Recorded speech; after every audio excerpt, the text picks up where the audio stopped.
हरियाणा प्रदेश में फ्लैट भूमि खरीदने वालों के लिए एक बड़ी सरकारी पहल सामने आ रही है, जिसे यदि आधिकारिक रूप से लागू किया गया तो आम लोगों की जेब पर सीधा असर पड़ेगा। आइए आपको अब इसे विस्तार तरीके से समझाते हैं। क्या बदलने वाला है, अब ये जानिए। राज्य में हरियाणा सरकार ने प्रस्ताव रखा है कि अब फ्लैट और अन्य संपत्तियों के लिए रजिस्ट्रेशन और अन्य लेन देन में प्रयुक्त कलेक्ट्रेट रेट या सर्कल रेट को मूल मूल्य से 3 गुना तक बढ़ा सकने की शर्त में बदलाव किया जाए।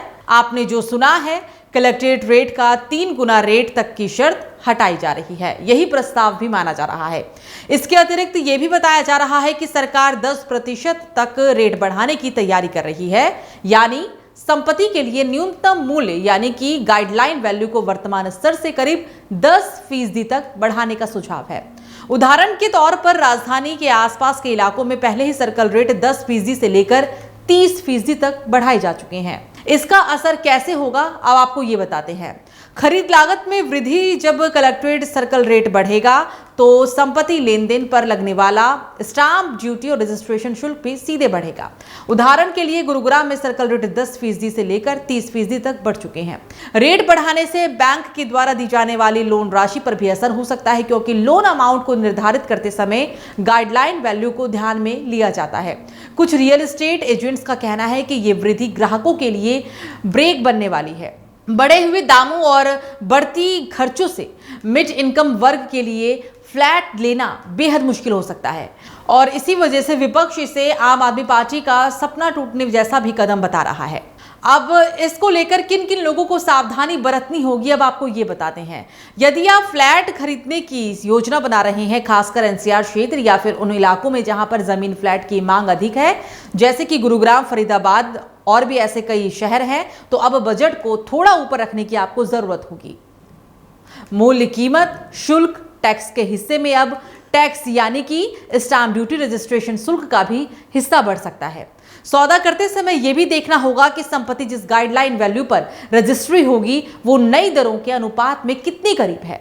तो दूसरी ओर यदि आप बेचने वाले हैं या फिर निवेश कर रहे हैं तो ये वृद्धि आपके लाभ की दिशा में भी काम आ सकती है, क्योंकि बाजार में कीमतें बढ़ रही है। यही धारणा अब बनती जा रही है। सुझाव और सावधानियां आपको बताते हैं। संपत्ति के रुचि क्षेत्र यानी कि लोकेशन की नई गाइडलाइन या फिर सर्कल रेट चेक करें। सरकारी सार्वजनिक नोटिस या फिर जिला रेवेन्यू वेबसाइट भी देखें। सौदे से पहले उस क्षेत्र का कलेक्ट्रेट सर्कल यानी कि रेट पूर्वालोकन यानी ड्राफ्ट देखें, क्योंकि कभी कभी बदलाव प्रस्तावित होकर भी सार्वजनिक हो जाते हैं। यदि रेट काफी ऊपर जाने वाला है तो खरीद समय को थोड़ा आगे खींचने पर विचार किया जा सकता है, या फिर वैकल्पिक लोकेशन भी तलाश कर सकते हैं।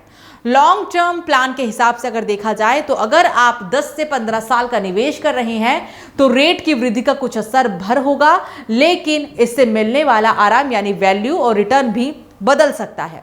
कानूनी सलाह आपको जरूर लेना चाहिए और यह सुनिश्चित करना चाहिए कि लेन देन सभी नियमों के अंतर्गत हो रहा है या फिर नहीं। किसी भी अप्रत्याशित शुल्क या फिर डीलर के द्वारा बताया गया आंकड़ा सही ही हो, यह भी आपको यहां देखने की जरूरत होगी। बहरहाल ये फैसला हरियाणा सरकार के लिए राजस्व बढ़ाने का साधन जरूर बन सकता है, लेकिन आम लोगों के लिए ये एक सीधी चुनौती भी साबित होगा।